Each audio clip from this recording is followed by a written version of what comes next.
I'll stop Please, in. please don't. Nathan, go.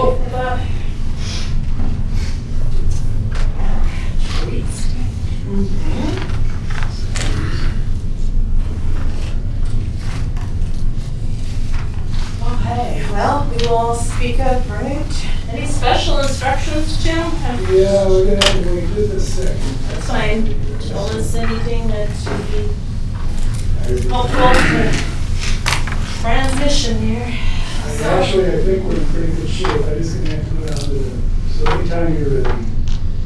Okay, Lily, we can start? I haven't had anybody drop off any open forum cards or Okay. anything, so, at some point I'll log out and check the cafeteria and make sure that they don't have to cancel, so.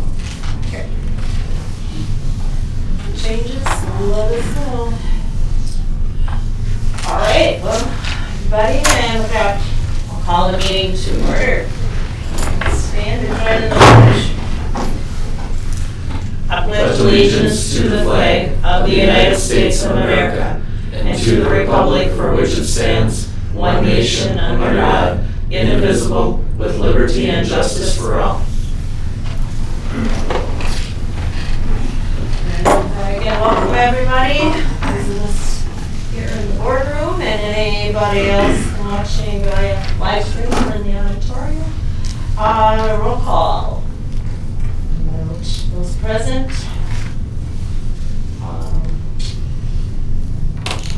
Agenda, and I don't know any changes, additions to the agenda, so move for approval of the agenda. So moved. Second. Motion by Ethan, second by Bob Jensen. Any discussion? All in favor, say aye. Aye. Opposed, same sign. Motion passes unanimously. All right, we will have some Mustang Spirit recognition. I am anticipating maybe Mr. Nelson.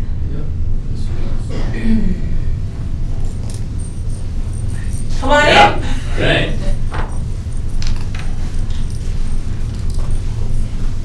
You're on. All right, so You're good. Circle. yeah. Thanks, everybody. I am here because I wanted to recognize Mr. Chris Nissen. It was actually our last day of school, March 16th. Seems like forever ago, and it was a sad day. Students were cleaning out their lockers. We didn't know if we'd be back, and we had a student who had a medical emergency. So it was a bad day, and the bad day got much worse very quickly. This student, the person's condition went south very fast, and Mr. Nissen was a substitute teacher in our building that day. And he recognized, he had heard what happened, he hustled over there, and I don't know what he did in his former life, but you could tell he knew what to do. He took action and helped our staff, and he really prevented something bad from getting much worse. So he's a hero, and he helped save someone's life. Thank you very much. Brent asked me, what I had done in my past before, and so I just tell you real quickly that it started because of elementary school. In 6th grade, we took a basic aid training from the American Red Cross, and that ended up being something I continued throughout my whole life. I went from that. At 17, I joined the National Ski Patrol. That turned into a career as in law enforcement and emergency medicine response for me, and so it all started. What you guys do here to teach kids in school, in my case, carried me through my whole life in a small community similar to this. So I just encourage you guys to keep doing what you do. So, thank you. Much of it is the calm demeanor or the approach you take in a situation, not knowing what you really are dealing with. So all my kids did the same thing. The youngest, Laura Lynn, you guys know, she learned to put tourniquets on when she was 12. She had, before we went overseas, she had learned all the trauma stuff and everything. So. Anyways, thank you very much. Thank you. Thank you. Thank you, Brent.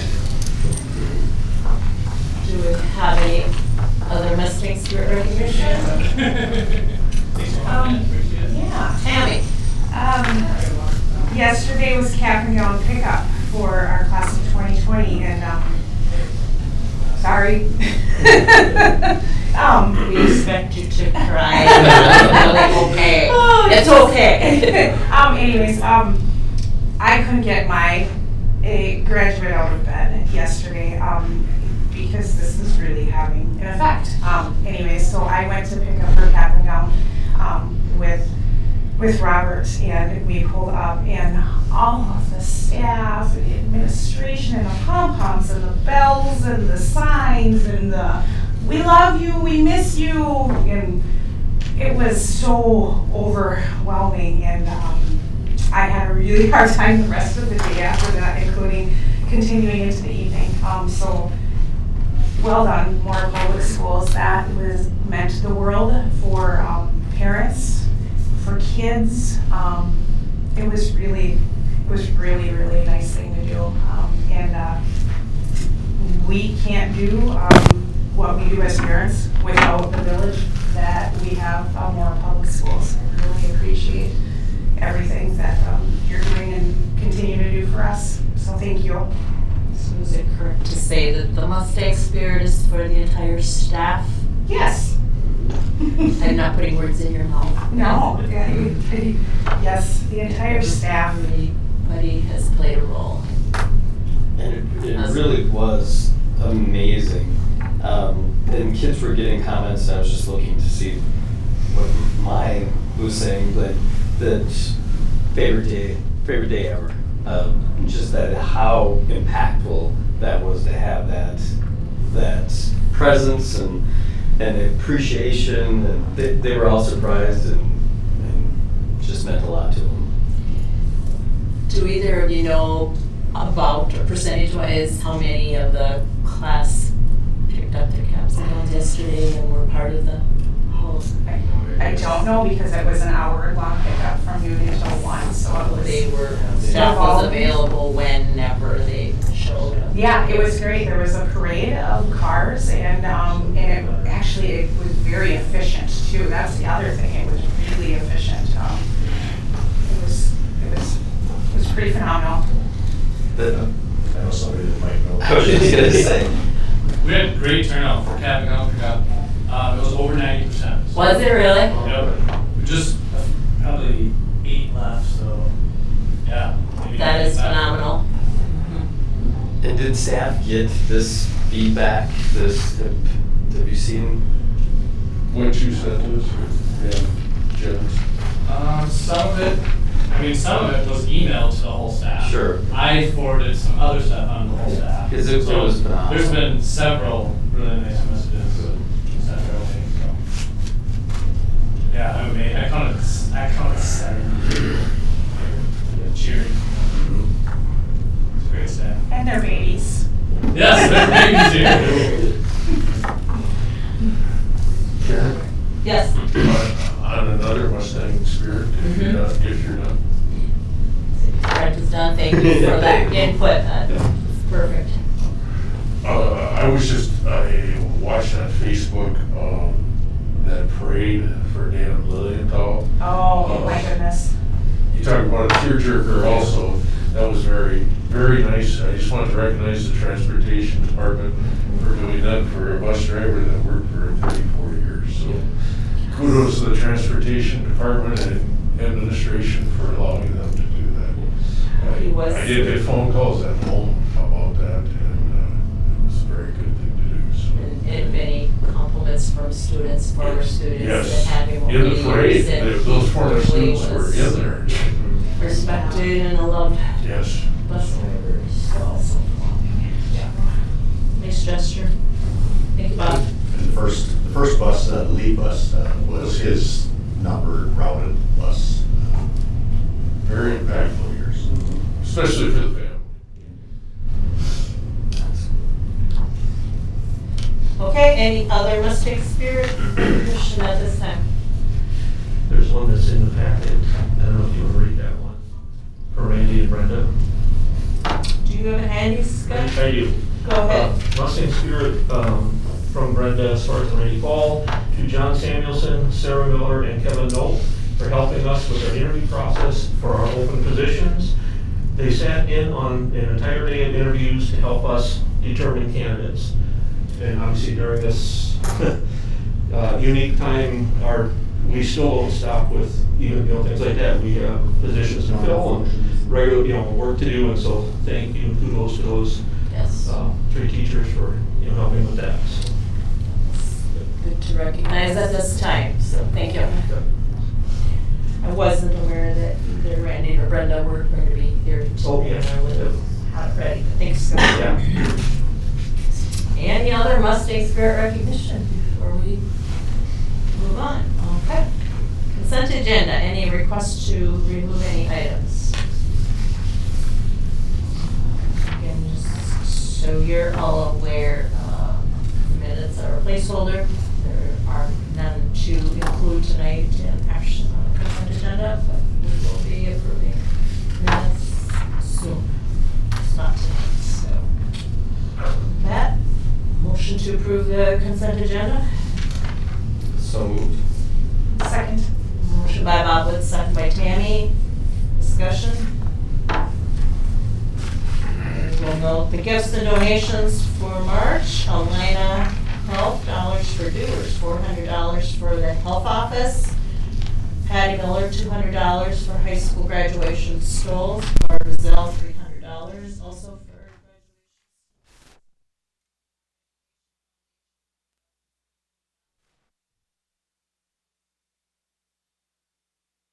Very cool.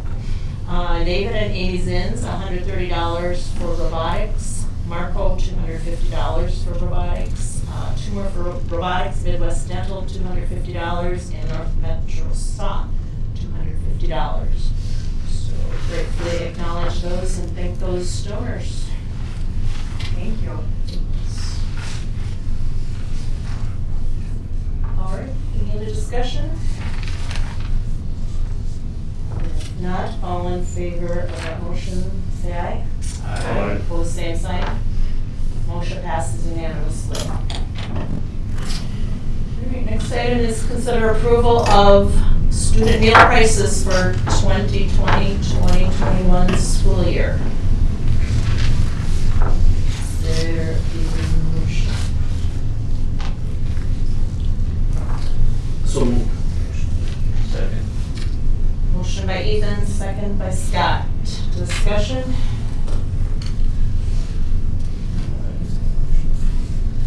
Yes, one thing that I would call to your attention is the recommendation to raise the prices by 10 cents.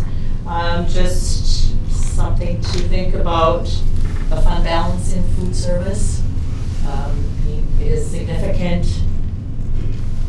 How do you feel about that? Are there any, does that raise any questions or any thoughts? It certainly does to me, but it sounds like we're following the protocol for the raise. When the average paid lunch price is less than the difference between the free paid and the federal reimbursement rates, the district must determine how they will meet the requirement. So, How much do we have to give back, do you recall? did we give I'm sorry. back? How much did we have to give back? Did we Give back. give back anything? We haven't given back. Okay, we don't have to, No. that's just, We did have to explain why our fund balance was so high, okay. and defend that to the government officials. And they were okay with that? Okay.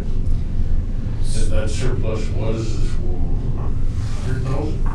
100, 3? 4. 400,000. But we had looked at, the age of the equipment within the kitchen facilities and depending on what happens, that could be eaten up pretty quickly. It seems like a bunch of money, and it is, but to have older equipment and something breaks, the cost to repair, the cost to pull out of there, the cost to replumb or do the electric to something could eat into that pretty quickly. My question was, it says I am recommending that our increase, who is the I am? Food service. Oh, that's coming from food service, okay. Yeah. Do we, And Bob, you're absolutely correct, I didn't think of that, so thank you for bringing Well, that we had maintenance talked- stuff out. So we had talked about it, one of the many, Yeah. many meetings have gone on. I recall I was that. thinking of the sewer lines and everything else, yeah, Yeah. totally understand. So, but we have to do this? I mean, 10 cents doesn't seem like a lot. It seems like a recommendation that makes sense from this, but is it? I think it's just something to be noted. I don't think either way is the right way or the wrong way. It's just given what we've been, the balance, fund balance Right. in food service. Potential for spending down Right.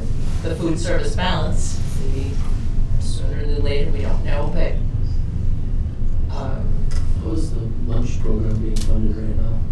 is that the summer program? Are we operating under the summer program? The summer food program currently, right now is at least been approved for April 30th, and they, intend very well for that to be renewed or updated, expanded to cover. Through the real summer? Rest of the year. Yes.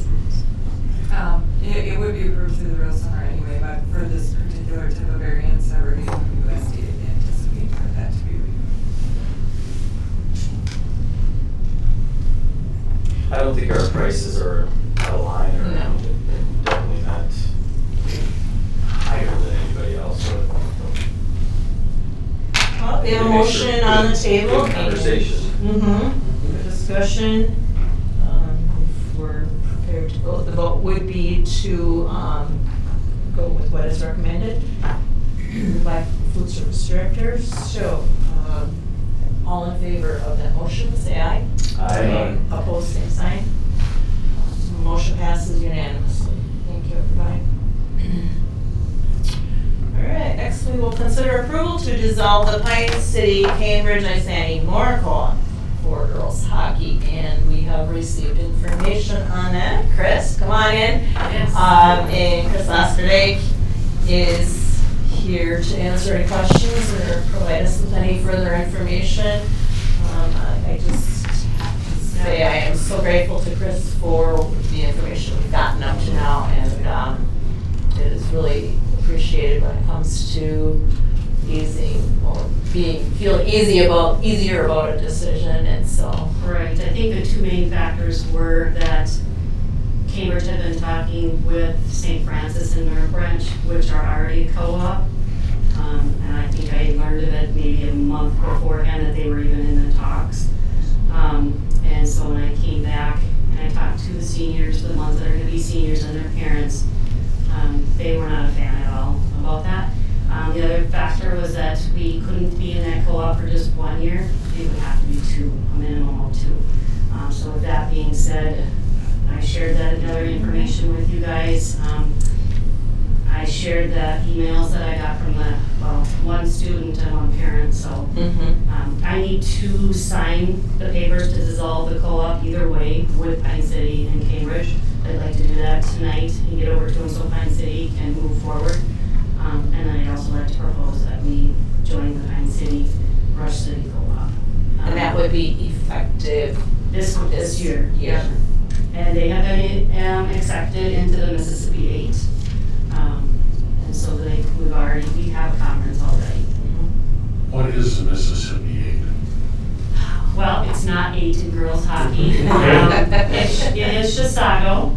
I have it written down, but I think it's Princeton, and then we would also be playing Cambridge, St. Francis, North Branch. Cambridge is not going to be the host school. It's going to be St. Francis. So there'll be 4 in our conference. Okay. So I'd like to make that proposal, and then I'm thinking you guys need to sit on it for a month to see if anybody comes forward like they did last time, and then I'd like to give the okay to Pine City next month if possible. So you're looking for approval to dissolve tonight with Yes. Cambridge, Isani, and. Yep. Which basically we have to because Pine City is closed out. I'll move that. I'll second. Motion by Bob Jensen, second by Tammy. Any further discussion? All in favor of, Bob. So why wouldn't we approve going ahead and? I didn't know if you had to wait a month or not. But it If just you want to seems- send me forward, let's go with it because I'd like Pine City Yeah, I to was know just- that we're in. We had already approved Yes. joining a year from now. Right. Right, Right, and this is dissolving us from that one, so why don't we just jump in and pick up? We're gonna have to go somewhere, we're either gonna have to stick with Cambridge, or we're gonna have to go to Pine City, and if you guys tell me tonight, yes, let's get into Pine City, then I would love to call Bill tonight and let him know. I think it would make the most sense. Mhm. That's the direction we were headed, that's the, Well, why don't we take care of this motion first, and we'll then consider a second sounds good. motion on joining or establishing the city this year. You've heard no negative The two that are gonna be seniors next year, those parents are the ones that came in before. No, you saw the email, that's why I shared that with you. I did contact, or I made phone calls to everybody on the 12U team, which are the ones coming up.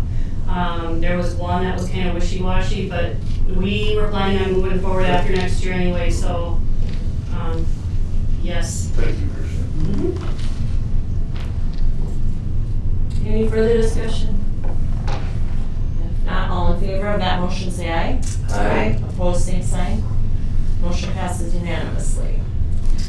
All right, would somebody, I'd like to make a motion to join the Pine City Co-op for girls hockey for this year. all right? Motion, was that a second, Scott? Pine City Rush. And then joining Mississippi County. With Well, the, that would, yeah. go with it. Okay. Yep, there would be a choice, they are already in the conference, Okay. so they accepted them this last month. Perfect. Okay, we have a motion by Bob, second by Scott. Any further discussion? Well, I understand moving it forward very quickly. I just, what if we do have a couple people that come out of the woodwork and say, you approve this and we didn't get a chance to voice our opinions about it. It's just a thought, because you know that always isn't it, that always comes with every kind of decision that we make, you know, people, you know, have been maybe in the dark a little bit about something. I don't know, it's just a thought process. Even though they were aware that a year from now, we would be making Correct. the change or the jump. Right. I feel like they were notified of the process, and the only reservation was the seniors that had spent their entire career with the Cambridge Co-op. And they were the ones that were saying, can we wait one more year? Let us graduate with our friends and our teammates. And, Right. and now it feels, to me anyway, like that's changed. I contacted everybody from the 12U1 up. There's Okay. one, That's- Yeah, that's that's right, that yeah. I didn't get a hold of, but I called a couple different times. There was only one that's at the 12U. Okay. Otherwise, I contacted every parent that I got numbers for, and I got that from the Civic Center, I got it from Patty. I appreciate that, yeah. And Okay. because that's another reason I'm very comfortable, because. But thank you, Tammy, for bringing that up. Yes. You always hear about things after the fact. They're just trying to feel all the It seems quick, given, yes, that Yeah, it's leaving one, joining another, and it's effective Yeah. immediately. But I think Chris has done. We're gonna have to join one or the other. Exactly, no, and I understand that, I was just, like I said, it was just, we always hear about things after the fact, so. Yep. And in the effort of no surprises, that's why I told Chris we want to give you the information, give you time to think about it or talk to various people. That's the way we like to do business around here. So, on the other hand, if you feel you have enough information and you're ready to move forward, that's acceptable and fine too. But we don't want to, we want you to feel rushed or get that phone call tomorrow or next week or whatever that says, what the heck did you do that for? We want to make sure that you have the adequate information. And if you have all the information you need, we're ready to go forward. Absolutely. All right. With that, all in favor of the motion, say aye. Aye. Opposed, same sign. And that motion passes unanimously. Thank you. Thank you. You're welcome, and thank you again. All right, we are going to consider the Be the Light campaign, and I see we have a video from the State High School Week that a quick view of now, if you haven't already seen it.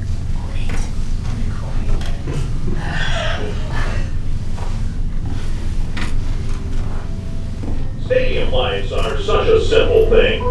As darkness descends, the lights go on, illuminating the action as we gather together, sing the national anthem and the school song, and cheer loudly for our hometown teams. But without the light, everything changes.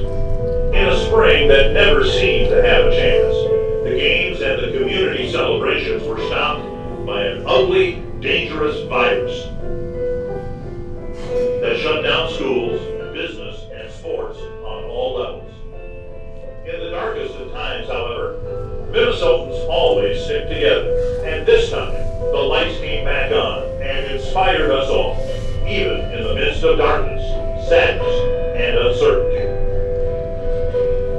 All it took was a simple social media hashtag, BeTheLightMN. Now the hashtag, of course, can't do great things all by itself.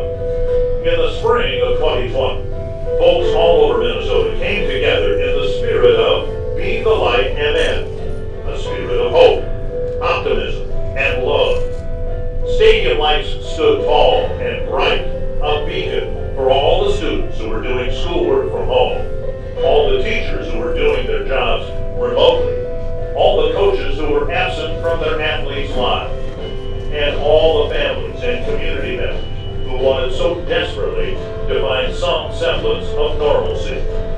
From East Grand Forks to the Loop, from Minneota to Lanesboro, from Circle Pines to Thief River Falls, the lights shone brightly, briefly over fields of play. Football and lacrosse stadiums, baseball and softball diamonds, tennis courts, running tracks. Schools that don't have lights at their fields turned on the lights inside empty gymnasiums. Everyone took the same path, following the light to a better day. The fields, diamonds, and courts were empty of humans, but filled with the best of humanity. The bright lights were a beacon, drawing long lines of cars illuminated by bright headlights, headed to green fields shining in the darkness. In some communities, the vehicles of first responders circled the fields with lights silently flashing as tears flowed. The tears represented what was lost, but also what we all knew would return. Our towns, our teams, our kids, our communities. As Minnesotans, we have learned to never fear the darkness. We are all in this together, and we will always be the light.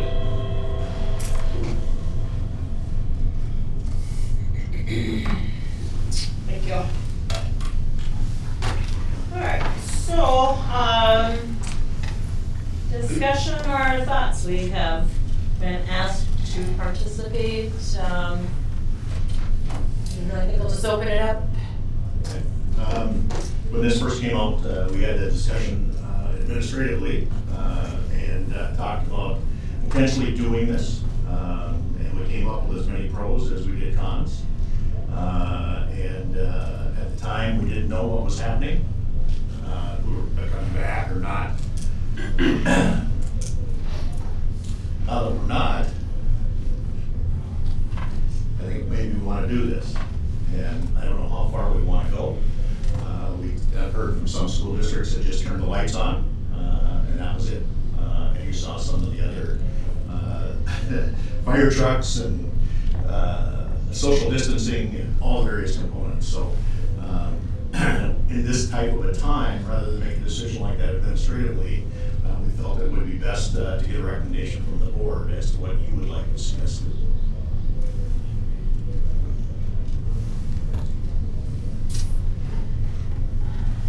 I'd like to see a big community event. Bring it to the hospital, bring it to the fire department, let town know. You know, if you just turn on, well, we only have exterior lighting on the football field, I believe. Right. So, I mean, if you didn't make something of it and turn the lights on one night. What's the point? Right, what's the point of that? Without it being promoted and supported.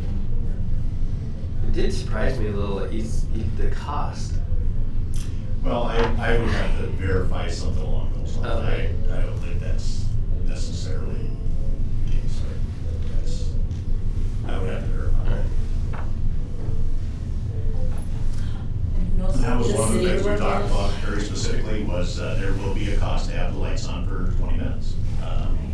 But you think about that in the big picture, I don't don't think it's that big of a deal as far as what the cost is. But we were afraid that community members would complain that there were, what are they doing burning the lights with nobody there? I think we could come up with people that I would be more than happy to pay. Yeah, I think so too. And as you saw, there was all kinds of different ones. We could promote this a lot.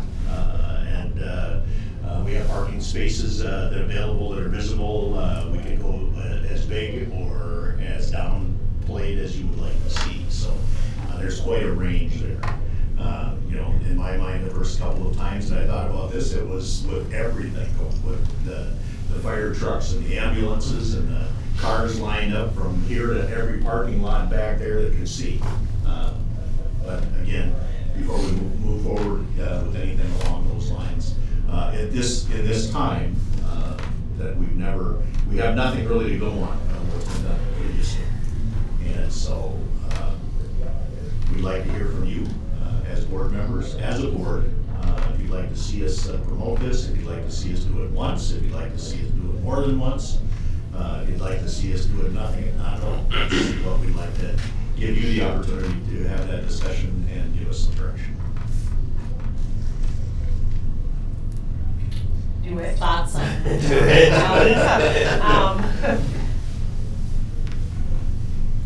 Contact our fire department and our sheriff's department, do it once, do it big, do it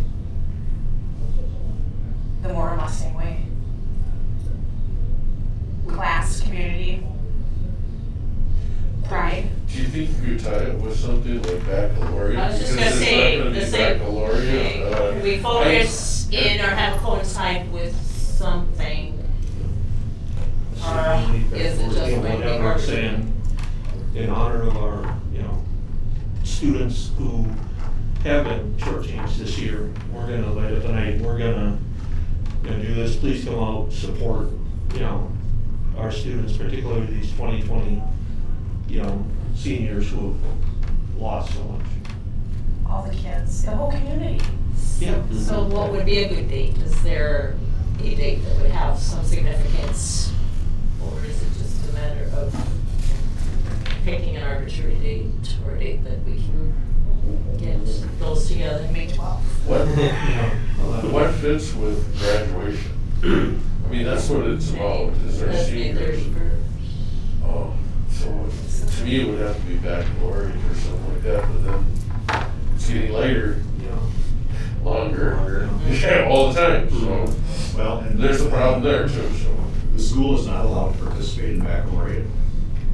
That is provided by the local ministerial. They do it here at the school, and it's strictly optional. So I don't know if we can tie it to baccalaureate. It could be the same night that baccalaureate was going to be, or something along those lines. Prior to today, we didn't know, so Mr. Nelson is here to talk a little bit about graduation ceremonies and alternate options. Today we found out. So it could be linked to that. It could be a part of that. Or we could do it totally separate. That's why we wanted to open the discussion. Do we have, you're kind of looking for a direction as far as, yes, we're interested in doing this. I don't think we need to come up with a date right now, do we? No. We can do it every Monday, the month of May, if you'd like. We can do it one and done, if you'd like. Maybe that's the direction we should be going with, is what do we want this to look like, or what do we think is a good tribute, or I'm kind of in your camp of do one big, do one with as much community involvement as possible in these times. Like, I don't know, put it out there, see what the community has for ideas. I guess we wouldn't need an exact date, but I think maybe either do it sooner or do it later. That would make sense. I think might be some direction we could use. I guess I'd be in favor of possibly doing it earlier because of the daylight. And I was gonna say, in addition to that, daylight, and we just got this news today. Mhm. So this is fresh in people's minds that maybe we can, honor of it being kind of the end of there's not a chance of school starting back in its typical format. Let's plan this, let's get people excited about this. Okay. Is this something we need a motion on? I don't think so. I think if you have consensus and point us in the direction, we'll pick up the ball and go. So, Does it need to be the football field? Can possibly rent one of those lights that go up into the sky and make an event? I don't know. Just trying to think outside the box. Something. well, the football field, as far as the location, has a lot of meaning to students, I think. Something that most or the majority would identify I was with. just wondering, logistically, fire trucks, you can't really You do can't get anything around there. it, right. That's why I'm stuck up at Mora Elementary. Just over here, yes. There's a community park and parade in the Wellia Mora parking lot on Monday, May 4th, 8 to 9 p.m. So they're already planning something for that, so I just want to make sure. When is that? Monday, May 4th. May 4th, 8 to 9. Who's sponsoring that? Wellia, yes. Okay. So thank you for the first one. I don't I don't think it's well. I think it's in local churches. Right, it's a Oh, okay. church. Yeah. Okay, but We can definitely Thanks, Joyce. coincide with that. Yep. That would be actually. We'll do that after, that was saying, you'll see, after we got this. Like, you know. If you'd like to have it coordinated with it, we can do that. If you would like to have it on a different night, we can do that. That's what we're looking for. We're looking for some direction about what you like. You saw some of them on here that open up the gates and allow social distancing, or we keep the gates closed. And we have people in their cars. Which again goes by, this is a difficult. Right, that's why it's stuck spot up to do there. that. But we don't have lights up there. I mean, we have to get something.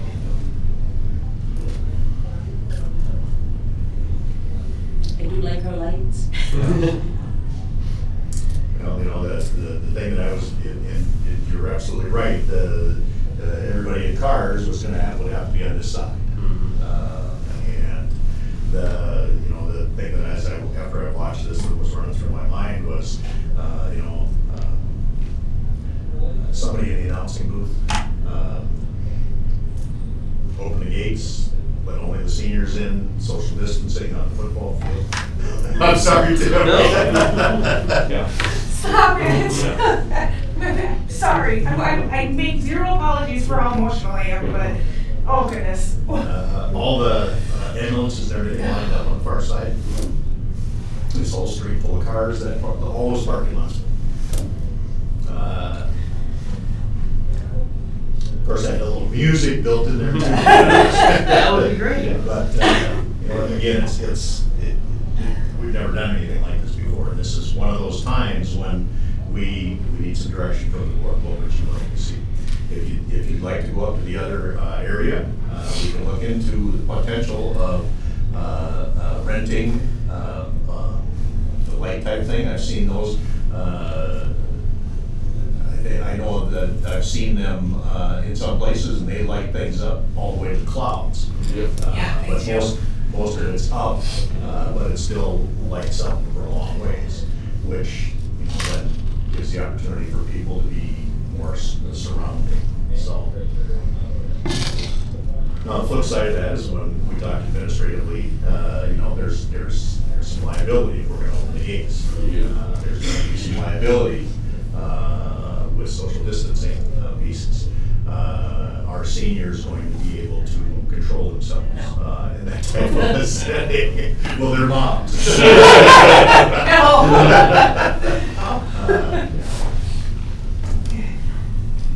I, in terms of just coordinating with that other event and this, I kind of think we should maybe keep them separate.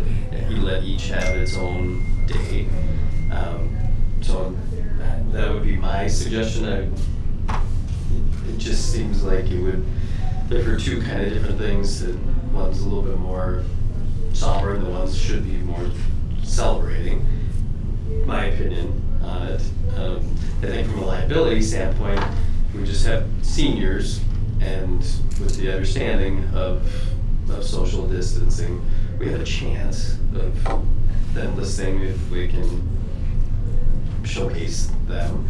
But I realize that that's self-serving, me saying that, considering I'm a senior. Well, but along with that, I think we can, masks right now are optional. We can make that mandatory Yeah. coming on the field. Or, we put in any and all of those additional safety pieces to make that liability as small as possible as well. But again, there's public perception that goes along with this stuff. And like I said, when we drew this up 3 or 4 weeks ago, we had as many pros as we had cons on the T-shirt. And we'd like some direction. Everybody sat, looked at me and said, what do you want to do? I said, I could go either way. I can see the real pros of doing this, but I can also see the cons. I was hoping that we were going to be back the 5th, and then we could do it with nobody saying anything. As an extra type of thing that would go along with senior recognition. Now we're going to have to look at some type of an alternative or waiting for graduation. Initially, when that first piece came out, and we'll talk about that, I guess, a little bit more. In Brent's report. But I think I heard a different night than the Wellesley one. I think so. Yeah. Sooner rather than later. Gable in the announcer's booth. I didn't hear that. Chris Gable in the announcer's booth. Well, that's No rain. no rain. No rain. Okay. So just not the 4th, but What about prom weekend? yeah. There you go. True. I didn't hear that either. How about prom weekend?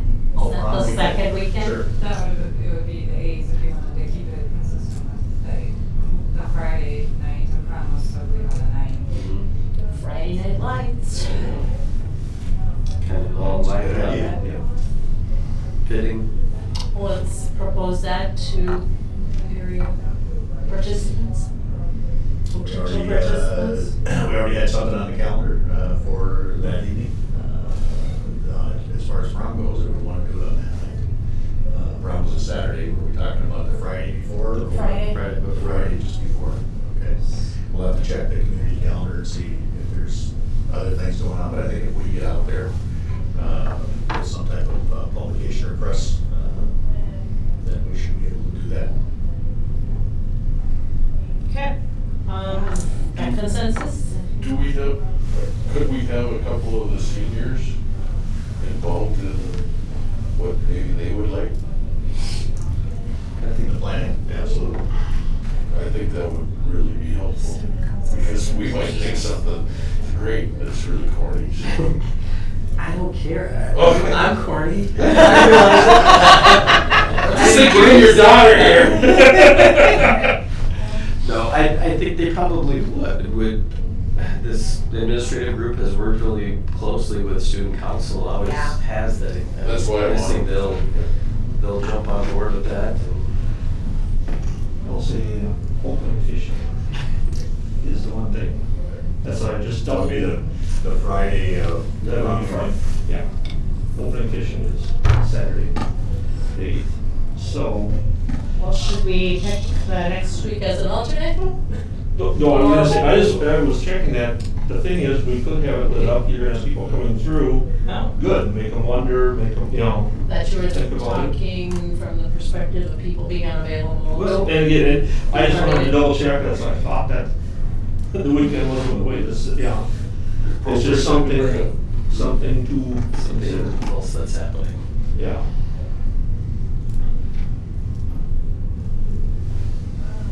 But it's coming up quick. Yes. Yeah. I think we have consensus to move forward with something, and we Yeah. can be flexible with Yeah. all of the details and Sooner than later. Yeah. involve the kids and celebrate them. Absolutely. Yeah. All right. Thank you, everybody.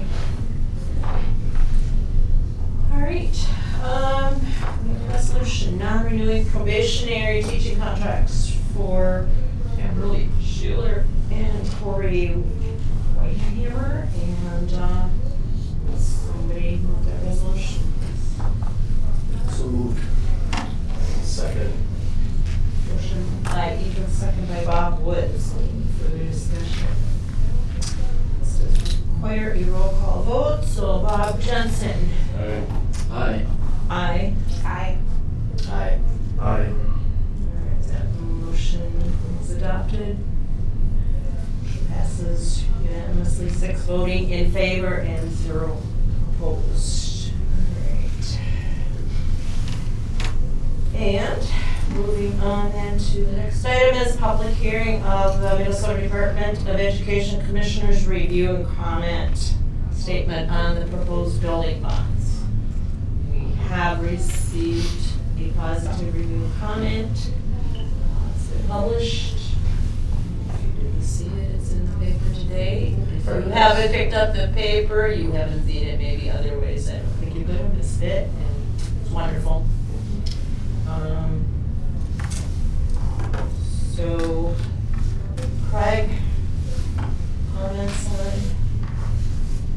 review and comment, or anybody else? In the paper today, you saw a full page ad. We had scheduled a half page ad, and Scott had asked last week that we make it that everybody could read it. So it's a full page piece in the paper this week.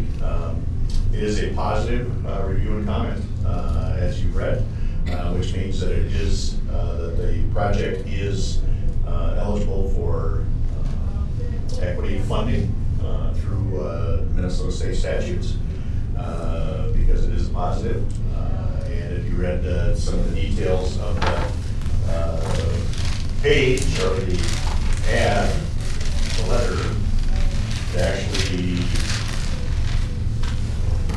says, based on the department's analysis of the school district's required documentation and other pertinent information from sources of the Minnesota Department of Education, the Commissioner of Education provides a positive review and comment. So she talks very specifically about recommending that this project does take place on that.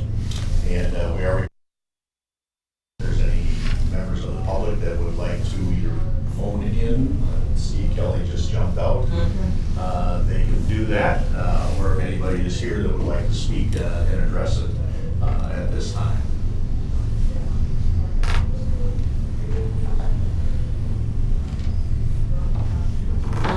It is reaffirming what we have considered for some time, and based on miles of data and research and discussion, it points to being the more fiscally responsible thing to consider, and this is a stamp of approval from the Department of Education, and I have reason to believe they've been lobbied quite hard by citizens with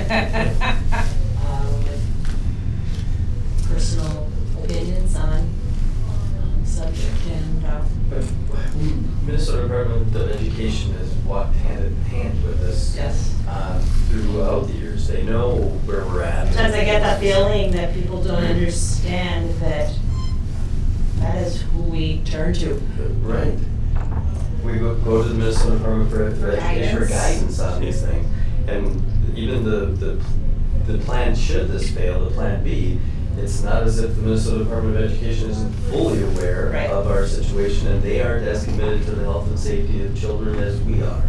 So it's great to get this back, and to none of us it's a surprise that it's any big news, because we do work so closely with them. It's great for the public to understand that as well. And I think with every day that goes by, there is somebody that has the moment where it's like, oh, right, well, that's where the school board does go for guidance, and that is how we do base our decisions. Right. So there is a process, it's methodical,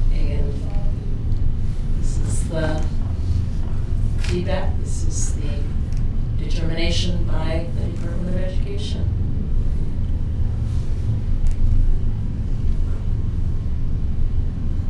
All right, well, Anybody notified the Don't- district office if they wanted to phone in during the hearing? They did not. And there's no one asking for any comment in the viewing area, and I don't have anybody outside or. Okay. so with that, then we will close the public hearing portion for the consideration of the department head's review and comment statement on the proposed building bonds. So thank you very much, everybody. All right, next, consider approval of ICS contracts for either new construction or the repair and renovate. We have quotes from ICS and the new construction being a little bit less than repair and renovate just because of the nature of the project. So the quote or the proposal for new construction would be 12.9% of the project, and repair and renovate would be at 15.4% of the cost of the project.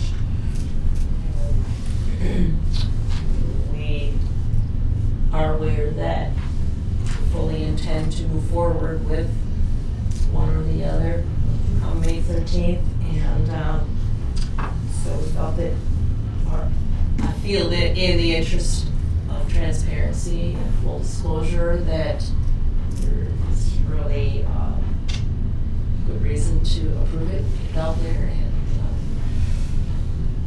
as we know too, it's somewhat less than some of the numbers that have been thrown around by people out in the community, and so this is providing factual information. It's also contained in the other information we have for breakdown of the project. But we are asking you to consider tonight approving the contracts at those rates. The details of either or to be worked out as soon as we have a result of the election on the 12th. So obviously, but it would involve, legal advice to consult. Previously, I was authorized to negotiate contracts, and so I've been working with that. I've been working with our school district attorney firm. They reviewed it 2 or 3 times and made recommendations. We're down to 2 items, and the rates that are proposed at the 12.9 for the new construction and 15.4 on the renovation. Mr. Jensen had asked the question, what was the previous contract at? I pulled that information and calculating in the same way. On the new construction, we have a comparison. In the 2016 contract, it was 12.7% in comparison to the 12.9% that would be in this contract. We're down to 2 items, and we have a teleconference set up with Mr. Swires and the group from ICS tomorrow morning, and I believe that we'll have those last two items worked out. And so what I'm looking for here is the approval to move forward at the 12.9 and the 15.4 on the Plan B. We've not done a repair and renovate with ICS, and in the time that I've been here, we haven't done one, and I think if you look back, it was a long time ago. To come up with some type of a comparison might be very difficult, so. But in industry standard, that's about right. I would say yes. And renovate is always higher than because there's more management. Well, and also it's a lot less of a project, so I would expect that it would be higher. You have economies of scale with the bigger one that you can, I was actually surprised when I saw that number. I thought it was low in my opinion. That's what I was Good thinking. negotiations or whatever that is, but then, Shh. We directed him well. No, thank you, Ed, for that. I honestly think that ICS comes at it from a realist perspective too. I mean, this is what the industry Yeah. It charges, pays, it's what it costs. Certainly they make money at it, they wouldn't be in business if they didn't. But I think the real numbers. And this isn't two separate contracts, this is in one contract. It's either or. It's new construction or it's repair and renovate, and it identifies both of those in the contract. And I anticipate those will be, like I said, done tomorrow, possibly one more meeting after that. And we'll be done, those that will be ready to be signed Monday or Tuesday. And I think this represents the board's unified commitment of moving this direction regardless. There's been some stories that we're bluffing and that this isn't really going to happen, and moving on it and taking action on it might help put some of those fears to rest. I agree. As we know, we've been moving in lockstep with both of these to say, yeah, this is it. On May 13th, that morning, we're either gonna be having new or repair renovate. It's one of the two. There is no third option. It doesn't exist. It's yes or no. One of the two. I move approval of those rates on the ICS contracts. All second. So we have a motion by Beedling, second by Scott. Any further discussion? The only other question they have is, it's a $43 million project, so that's 12% on that 43 million, or if it's $10 million on the renovate, it's that. The renovate, I believe, is a little over 12 million. 12.5, right, okay. Yeah. So it's 15.4 on that. And the total is, the total does not take in the finance charges, but it takes in everything else. So it's not the 40. It's not the Ellers thing. No. Not the hours. Gotcha. Okay. But then the, everything prior to that on that list. So it's more like 61 million. Okay. So it's not on the actual construction cost, it's on the total Project. Yes, correct. Gotcha. Either way. Yes. Okay. Just for clarification. Those numbers are different and you can do the math either way, but as I understand it, it's percentage of total project. Okay. Okay.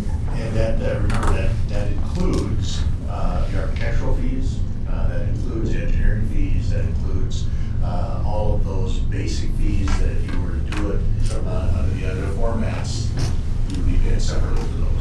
Specialists, kitchen specialists, they bring in all kinds of people and design the rest. So just to be clear, that means, so the bonds that we're going for the vote is for 62.5 or 62.9. That number includes these fees, correct? Yes. Yes. And that's what I thought, I just wanted to. That's what I was told, thank you, sir. Yeah. Oh, okay. Yes. Well, and that's what, and I had the same question. Yeah, and I So- just worded it wrong. Like I said, Yeah, that's what I thought it was, I just wanted That's to. actually spelled out in the review and Yeah. comment document. Okay, and that's what I thought I saw. These permits tested. Yeah. So, yeah, so I mean, we're not asking, it's not 62 plus, Yes. it is It's actually 61.9. 61.9, yes. And if you would take 12.9% of that with a dollar off. Yes. And, Correct. yeah. But I just, I don't want people turning it the other way, saying 69 Oh, yeah. plus, Right. Yes. you know, That'll happen. another, Right. 7.5, no, it's included everything, that's It's in that these permits tested. Yes. Yes. Yeah. Thank you. And including all architectural, No, there are no additional. no. Clear? Yeah. If anything needs to be clarified. Yeah, we don't have another option at this point. Yeah. So, we gotta move forward. No, but we want to be clear, Yep. not what we're speaking. Yeah, I don't see any civil engineers, or Exactly. building anything around, we're on staff, and nobody does. It's with today's day and age, this is how it's done. It has to be done. And once those contracts are signed, there is a cancellation clause in there that if you choose to cancel, you will pay 25% of the total fee. So, as you said, Bob, there's no going back after that signing, which will be Monday or Tuesday of next week. All right. There you go. All in favor of that motion, say aye. Aye. Opposed, same sign. Motion passes unanimously. All right. Consider approval to set the date to canvass the May 12, 2020 special election returns for Thursday, May 21st at 6 p.m. So moved. Second. Motion by Scott, second by Tammy. Any discussion? All in favor, say aye. Aye. Opposed, same sign. Motion passes unanimously. I mean, no one's busy or anything, right? Big plans. Sorry. All right. Board reports. Board members? Pretty funny. We got ECR. May interject. ECRDC coming up on Monday via Zoom, so. All right. Zoom meeting. Yeah. Okay. I had a ECMIC meeting and a rubber meeting, both of them online. One was with my new Chromebook that I got, so you got to look at everybody. It actually worked very, very well. And, In the Chromebook? yeah, and for possible future board meetings, I think really that's the route to go. It sure works slick, and I've been on sit on several boards and have done telephone ones too, and that has worked well too. It works amazingly better than I would have ever anticipated, so that's my report. All right. Activities, community ed. We have Chris. On cue. It's hard to hear out there. Is that? Yeah, it is. Trying. Well, I just first want to give you an update on boys basketball. We got an email from Bob Madison, the region secretary, and they talked about what they were going to do with the finalists for the section for basketball as well. They talked about the girls as well, as their tournament got cut short midstream. But they wrote in here that new section trophies will be ordered for both remaining teams, and new medals will also be ordered, identifying section finalists with the blue ribbon. So Kurt knows that that's coming, so he can get whatever else ready to go for the boys. So we want to congratulate them for making it to the section finals. Our spring coaches, right now with the stay-at-home order, 7th through 12th grade coaches are in contact with their student athletes several times a week. They're including me in on all their, most of the correspondence. Sometimes maybe they're making phone calls, that type of stuff. But they're supposed to be documenting the things that they're doing. Coaches are sending out optional workouts that includes conditioning and developing skills. And it has to be optional, it cannot be required that they do this. So they have optional and everything that they're writing, they're sending out. They're checking in with their teams to make sure everyone's doing okay mentally, encouraging distant learning, and promoting social distancing, which we all know at that age is pretty hard to promote. So coaches are in contact. Our off-season coaches are also checking in with their teams. Just they can only check in to make sure that they're doing okay with their schoolwork, that they're doing mentally okay. They cannot provide any optional workouts, anything like that. We did check about strength and conditioning, and Troy sent something out to the whole entire school as an optional strength and conditioning program. I think he went through 4 weeks of it, and that is okay by the state high school league because it is not football specific. So I want you to know that they, even off-season coaches, are making contact, making sure everybody's okay. I attend multiple Zoom meetings weekly with the state high school league. I was on 3 meetings with them today, so we are being kept very busy with that. I meet weekly with Granite Ridge ADs, and we met today after one of our state high school league meetings. And the hot topic is spring lettering. What are we gonna do with the spring lettering? And so you guys have in your packet, well, not the packet, but it's at the end out, what the conference would like to do. We would like to do it uniformly. Everybody in the conference, we don't wanna do something different than the others, and this is what they're proposing. So any senior that is doing the distance coaching with their coach, if they are being active with that, any senior that is out will, we're proposing that they will letter. Any returning letter winners from last year that aren't seniors, they will also letter. And there is a clause in there that if, let's just say, we've got a 9th grade track person, there's a lot of times that 9th graders will letter in track, but they're not gonna be able to do this year, the first time. But if they go for track next year and they letter, we wanna be able to go back and letter them this year as long as they're doing the distance learning with their coaches. So that I'm putting in front of you, that's what we would like to move forward with for lettering. Yeah. Yes? Yes. Okay. Refunding our spring activity fees, the $30, I spoke with Tammy, and Tammy and I, we've decided that the easiest and slickest way to do things is just to get the money returned to the parents. We talked about possibly putting it into their lunch account or carrying it over into next year, but that's gonna be a nightmare for them, so they just said, let's just refund. So that's the plan for the $30 this year. Community ed, everything has been canceled so far, all the way up through, I think, the end of the month. We'll be doing some more canceling, but Thrive It did contact me, and we are going to try to get some Zoom workshops going. We've got 2 of them scheduled for May 13th, and so we're gonna see how that goes. One of them is an estate workshop, the other is Secure Act workshop.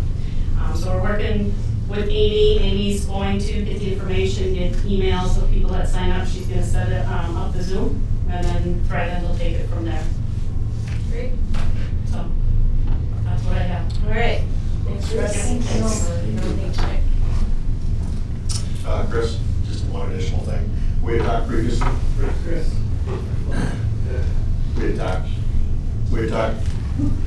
say this again.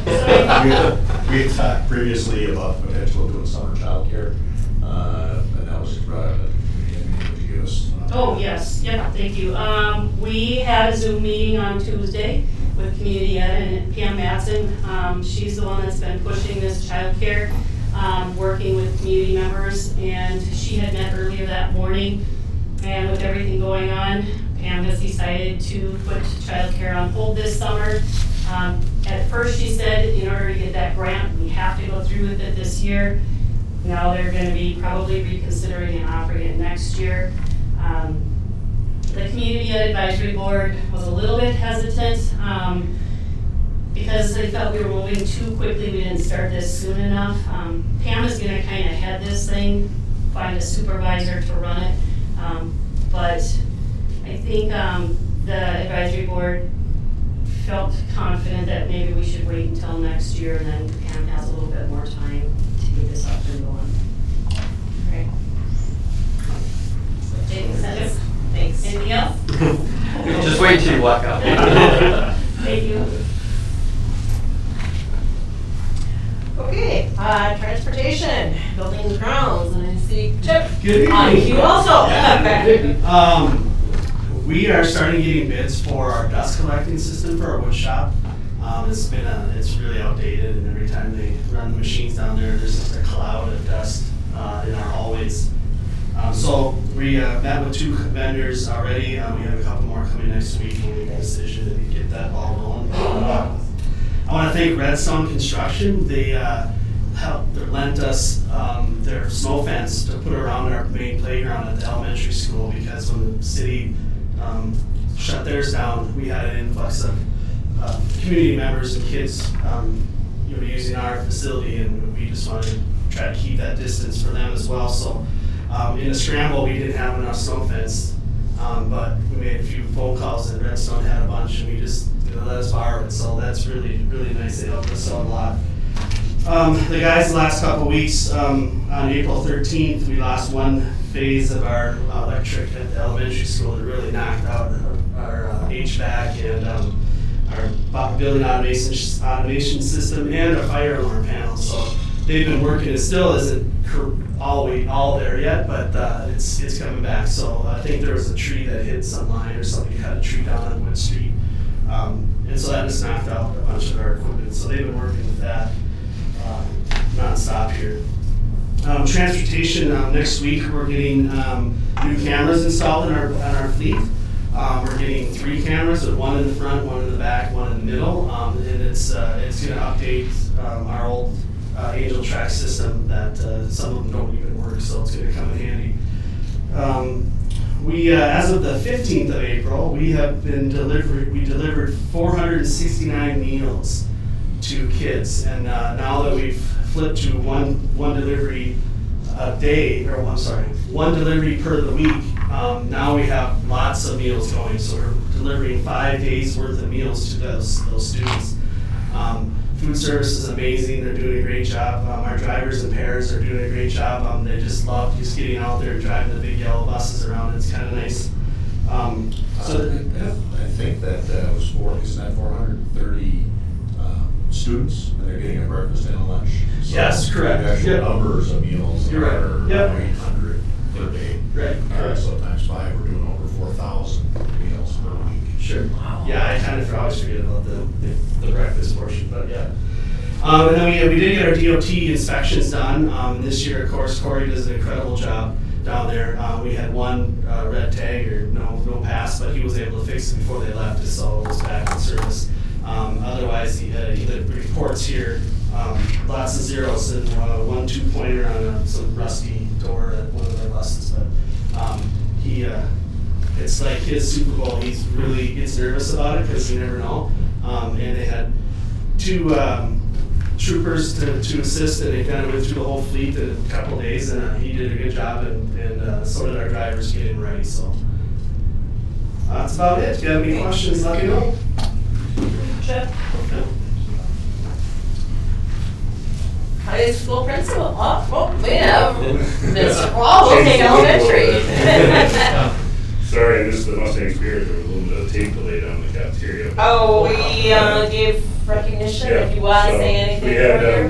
had 33 applicants for the positions that we interviewed that day, and we interviewed 9 people, and those 3 were troopers throughout it, and I think they were there for 6.5 hours doing the interviews that day, so kudos to those 3, and we're excited for the candidates that we have offered positions to, and that will be on the next board report.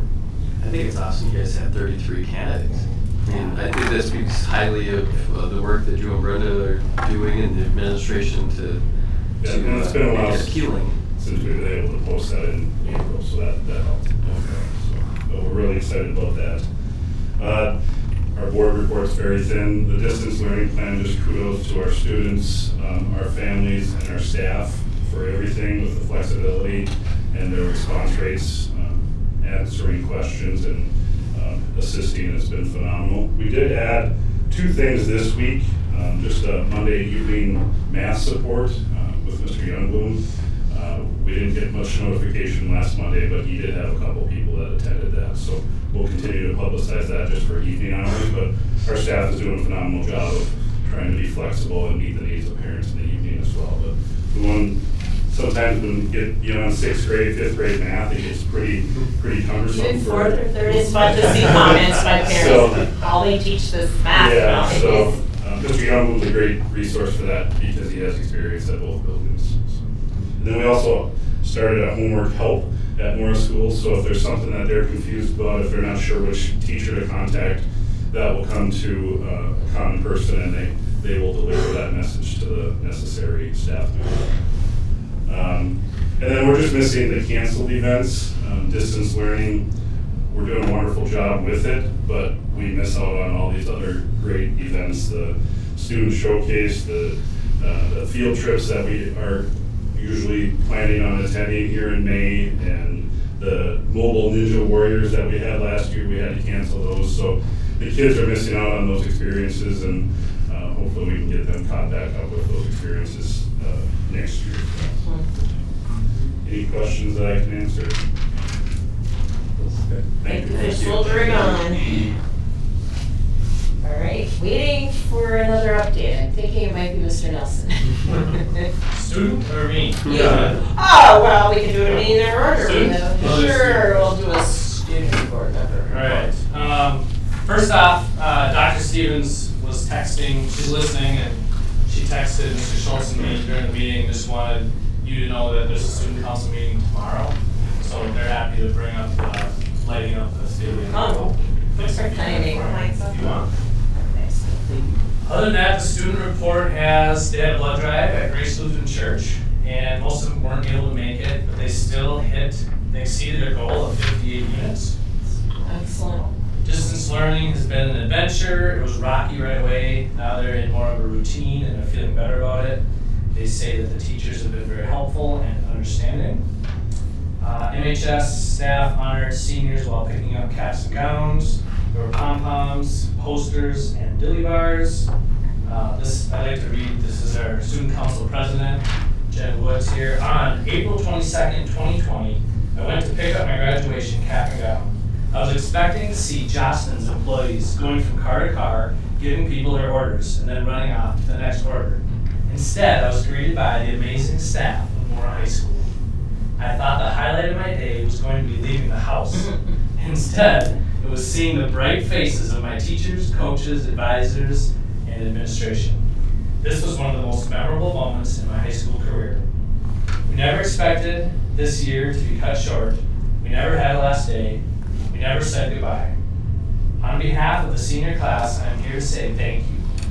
Mora High School's class of 2020 would not be where we are today without you. Thank you for being flexible with distance learning and making it as easy as possible. Thank you for checking in on us to make sure we are okay. Thank you for staying positive. Thank you for continuing to celebrate the seniors even during this time of uncertainty. We missed walking the halls and chatting with all of you. Surprisingly, we even missed Mr. Nelson's jokes.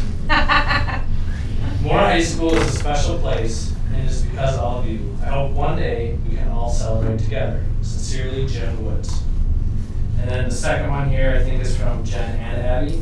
This was a unique and exciting experience for seniors. It was great to see all of the bright and happy faces of the MHS staff. For now, this is what we have. Thank you so much for all of your hard work. We greatly enjoyed working alongside all of you this year.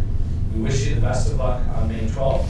Thank you, Jen Woods and Abby Zoka, Student Council President. Very nice. You're welcome. That's their report. I want my report? Sure. Okay, first off, I want to just give a shout out to Patty Miller and her mother.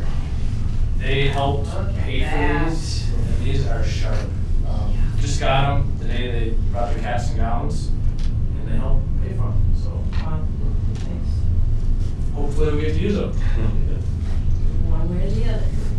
Second, I also want to give a shout out to Mr. Baki and Mr. Sheen. You probably have seen them. They've done over 30 parades with fire trucks. So bringing positivity to the community, that takes a lot of their personal time to do that. So shout out to them. Distance learning, just kind of want to echo the students that started out rocky. Now we're in more of a routine, so things are getting better. Couple things. One, our staff have really dialed back expectations. We've really focused on relationships and connections. So I think a lot of people are overwhelmed with all that we can put on them. So that's one thing. The second thing I want to mention is grading. I plan to communicate to parents and students more probably tomorrow, but I wanted you to hear first that we did as a staff do a little research, and we kind of found a lot more reasons to grade pass-fail than to use A through F. This is something I can leave with you if any of you want to see this. I'll just to highlight a couple things, 3 things here. One, when there's a pandemic like this or a crisis, it negatively impacts students and their academic performance. 2, student academic performance during school closures is more likely to reflect racial, economic, and resource differences. So you think about that gap that we have every day, the students that walk Mora High School, involved parent, no involved parent. Family with money, no money. You know, that gap is just exacerbated. So you hear the governor talk about that all the time. And then third, teachers are being asked to provide high quality instruction remotely for which they're not prepared. You know, this is a new thing for them. The students aren't good at it yet, the teachers aren't good at it yet, and the parents, they're not good at it yet, supporting the students. So we did decide to go past incomplete. This really recommends making grades temporary. So if someone does get an incomplete, and that could turn to a failure, but before that turns to a failure, it says the school district should really provide opportunities once school reopens for students to learn the content and improve their grade. So that's something we intend to do here. Students come first, not grades, focusing on relationships. The last thing here is just talks about NCAA and colleges. Any institution that makes decisions based on grades, they're all gonna have to make an exception for this. It's not a Mora thing, it's a national thing. So if you hear people complaining about passing complete, just know that there's a lot of reasons for that. Next, building tours, those are happening. So if you know someone who wants a building tour, just have them call the high school office. We just gave one the other day. Driver's ed, I want to give a shout out to Mrs. Strandy. This is something that there's a whole bunch of students, it's really important for them to get their driver's license. And when they found out about this, they were shaking. But the state is allowing our 3rd quarter and 4th quarter groups are both going to be able to finish. So they need to get 30 hours, and it has to be, the state requires that student and teacher are live, interacting with each other, both active video and sound. So Jen Strandy started today, and she's going to go for 15 days, 2 hours a day, from 9 to 11.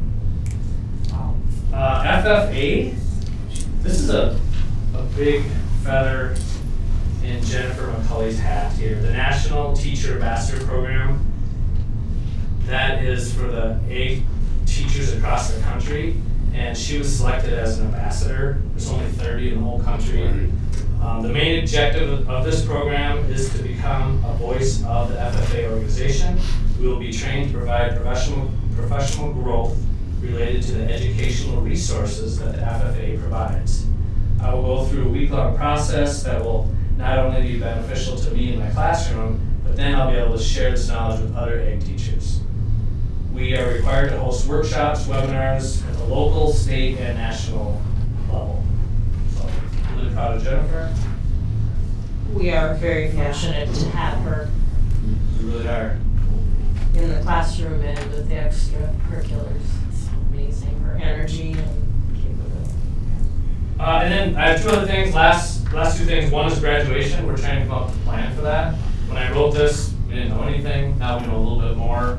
I am part of a principal group that we talk about this weekly. So our goal is to not have one district doing this and someone else doing this. We kind of all want to be pretty similar. I think that's important. We've heard some neat ideas though. And if you have any cool ideas, please send them my way. Mr. Jacobson, he's in charge of that this year. And we've heard ideas of handing out diplomas on kayaks on Lax Lake at a dock. We've heard Melrose has a special bridge they want to incorporate. One of the neater ideas I heard is a drive-in movie theater. Are there any around here? No. You know, every family would pull up and sit on top of their vehicle and we'd have the ceremony and speeches and everything up on there. But we do have some plans up our sleeve, so if you have ideas. On the side of the wellness center. And then space the cars out? No. Possibly. I'll say, because of a did counting of over here, up there, football field, and along those same lines, there's pluses and minuses of how you can do it. But if you take the elementary school, you've got over 200 spots in there, already marked. You can just have kids up in front, spaced. Then you get KVUK or WCMP broadcast things over the radio, so it can come in there. So instead of a live announcing, you can do that. So you can have everybody, same thing if you wanted to, Troy's there listening, but you could do it on the football field too, and have cars either parked around the track, that's, that, or space them all on the field and do it that way. I just had a thought one day when I was driving. So I stopped and counted spots. Or right down there too. There's enough space. And then block out the road, and the kids sitting there working at the city. Something to chew on. One idea that keeps popping in my head is having a parade. And it's start here, end at the fairgrounds. You guys are handing out diplomas with the dollar horse in the background for pictures, and get the whole Main Street packed. I think it could be a pretty positive thing. A lot of districts are trying to do unique things, it sounds like, so. Keep us posted. Yeah. You guys are creative. Yeah. You trust us? Oh, yeah. Until we don't. Famous last word. And I just wanted to end with this. Just 2 emails from 2 moms to the Mora High School staff. Thank you for making the pickup. This was yesterday, the cap and gown. Thank you for making the pickup a fun event for the seniors. As the parent of a senior, I can tell you that my daughter very much appreciated this. She was in tears leaving the pickup. Number 2, OMG.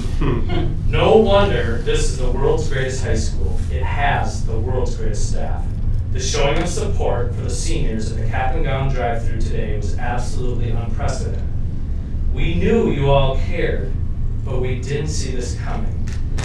There really aren't words for how it touched those students and also their families. I have been in tears ever since my daughter, I won't say her name, told me about the signs, pom-poms, cheering, clapping, balloons, dilly bars, and the mere presence of so many teachers and staff. Thank you, thank you, thank you, not only for showing my daughter you care, but for all each of you do to be a part of all of their lives. What a blessing to us. May God bless you and your families as well. Thank you for all you're doing. Keep us posted. Thanks, Brent. Well, superintendent's update. Have anything that you'd like to elaborate on? I'll give you the option tonight since we probably covered some of it. You're up. I'll just highlight the same thing that has been said more than once tonight. And that is the past month, when you were here last month, we went over the social distancing plan that had been put together by the staff in a very short time frame, and setting up something that we've never done before. We thought we had some concepts and ideas when it came to digital learning, but the actual distance learning plan to include everybody and everything was very overwhelming. Our staff stepped right up, and we were out of school that Monday, Tuesday, and we were out Tuesday. On Wednesday, we started the daycare and the food service piece. And delivering, now we're delivering over 4,000 meals a week. We're delivering homework. We've got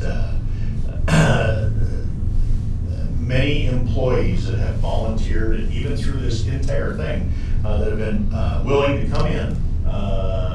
We have had some that have filed for the medical waivers. We have some employees that have some health conditions that prior I had never even heard of because of data privacy.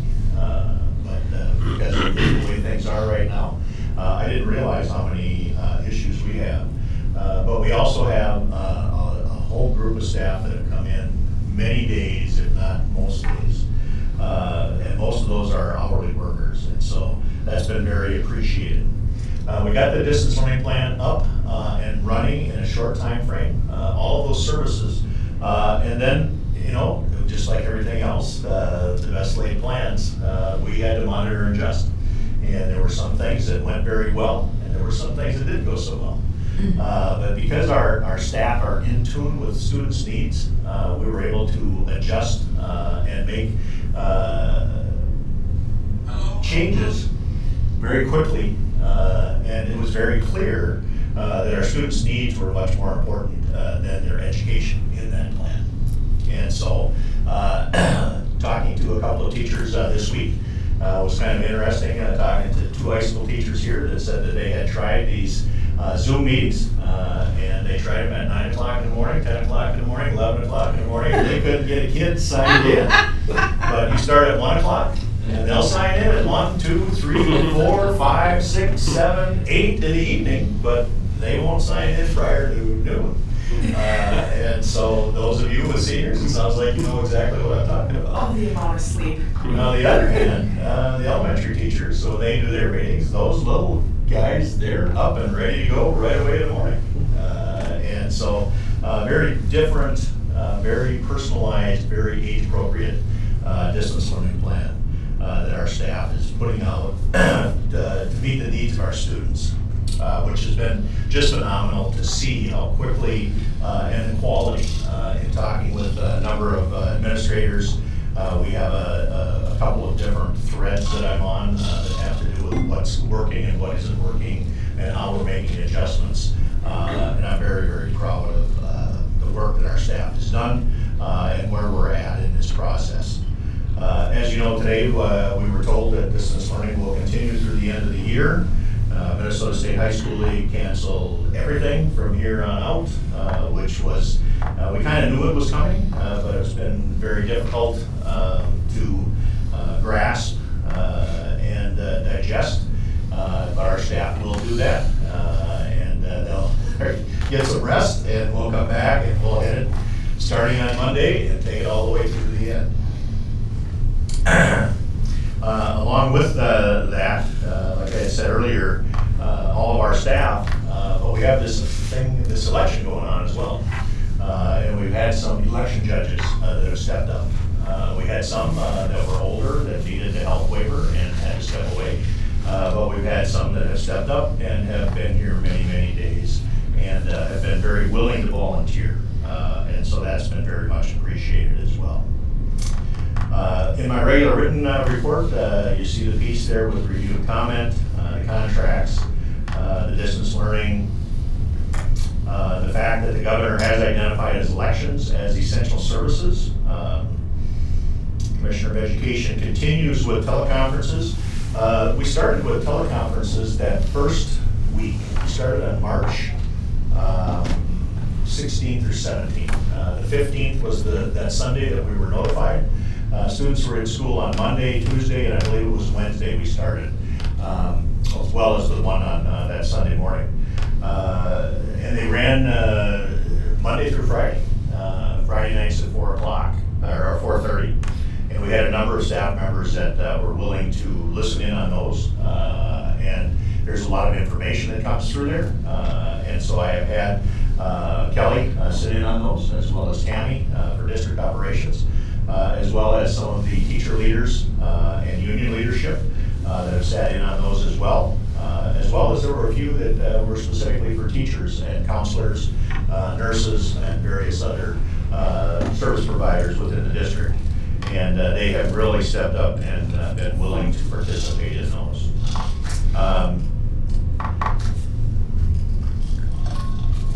As Bob had mentioned earlier, that first couple of weeks for us was very hectic. The next couple of weeks of getting distance learning going was very hectic, and a lot of meetings didn't happen and didn't take place.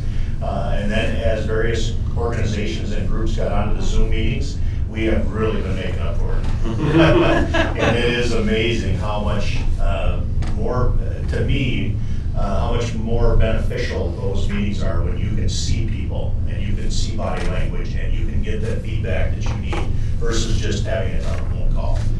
So that's been, I think we'll be doing things different after this is over with when it comes to some of that. Those of us that may not have been real comfortable with it will be much more comfortable, and the need to drive to a St. Cloud or Minneapolis meeting there'll be a lot of time that gets saved as we make that shift. So there's a number of different formats that have been used for that. The one that we've been using at school mostly is Google Meets because we have Google Gmail accounts. Those are very slick and easy. So you can teach an old dog new tricks. Kelly only had to show me 5 or 6 times how to do that. I was actually able to set them up myself. I haven't done the Zoom or the Cisco WebEx yet. We also have an emergency management meeting that takes place twice a week with the Canadian County group. I haven't been in on the past week or so, but Nick Baki and Ann Grod have sat in on those. And so the county has been providing that outreach of that service as well. And so we've been able to share information not only with schools, but also with the county and the disaster preparedness group. So that's been very beneficial as well. Other than that, I guess that's all I have. If you have any questions, I'd be happy to answer them if I can. Otherwise, I guess it's from here on, we know what we're doing, and so we'll be able to make that happen instead of dealing in 2 arenas constantly like we have been. Previously, the intention is that on May 1st and 4th, the teachers would be prepared for the students to return on the 5th. As with this piece today, the 1st and the 4th will be staff development on how and what we're going to do to finish the distance learning for the rest of the year. So that will be that Friday, I believe it's a Friday and Monday, and then that Tuesday will start then the second half of the distance learning piece. It's just truly amazing what this group, and I know it's happening all over, but the group we're involved with have done with this, and how do we express that, the gratitude, the amazement, how do we best convey how proud we are of what they're doing? I mean, if you start looking at the light of the night, that could very easily be for this amazing staff. Absolutely.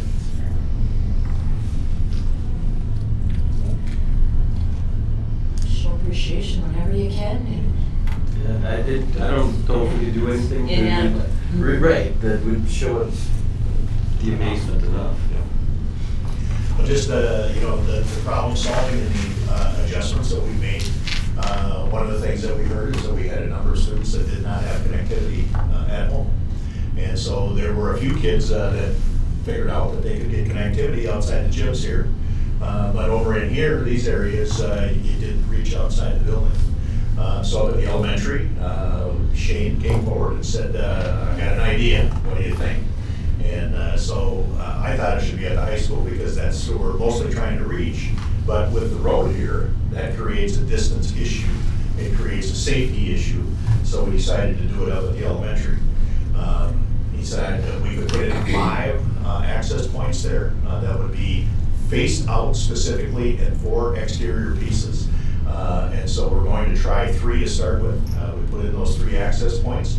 We have them set at any place in the bus drop-off parking lot, any place in the main parking lot. There's 2 access points on there, and there's 1 on the bus piece.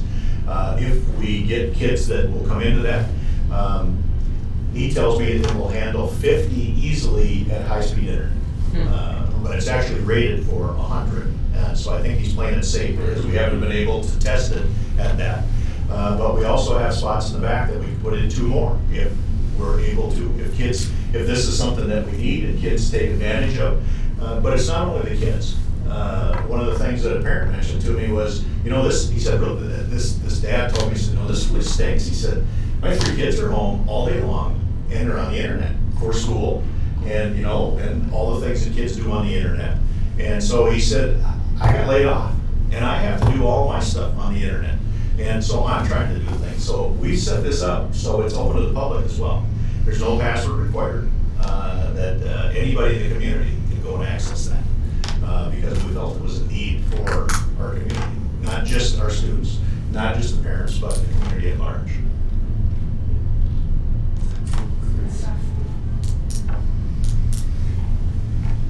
Well, it's appreciated and respected, and it'll be a good thing.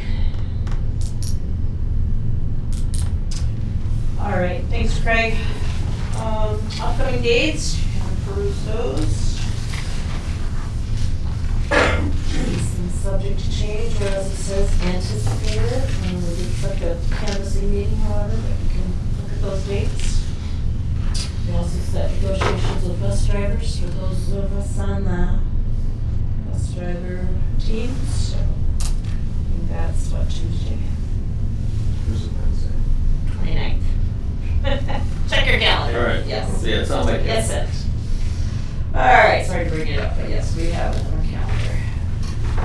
Correspondence. If there's any, it's coming around. If there is any other board business? $100 in additional taxes, and a vote no will generate $0 of taxes. And that is a blatant lie, and I'd like to make the board, as well as the general public, aware of that, that this is a total and complete lie. I'm not sure how to move forward with that, or if you'd like me to move forward with that with any legal action, but I would be more than happy to do so. I'd be more than happy to support legal action if we have some recourse, because it's so defeating. We have people working their tails off to present facts, to push out good information, accurate information, and it's like one step forward and 2 steps back when you have something like this that you have no choice but to try to refute, but it's just so darn frustrating. And we try everything to be as transparent that it should not surprise anybody that this is the plan, and then something like that comes out that. And sadly, people are believing it, and That's a gamble. Huh? be under control. So yes, I'm fully in support of exploring options. I am as well. It's been a cumulative thing over the past few years, and it just needs to be ended. It seems like that ad was a bit of a plagiarism from other ads that were not coming from that group as well, so I think other groups may be just as interested in doing something. I think it's we have an obligation to our taxpayers to take a stand and do what we can. And it was stated and restated again tonight that we are moving forward, so that it's absolutely blatantly not true.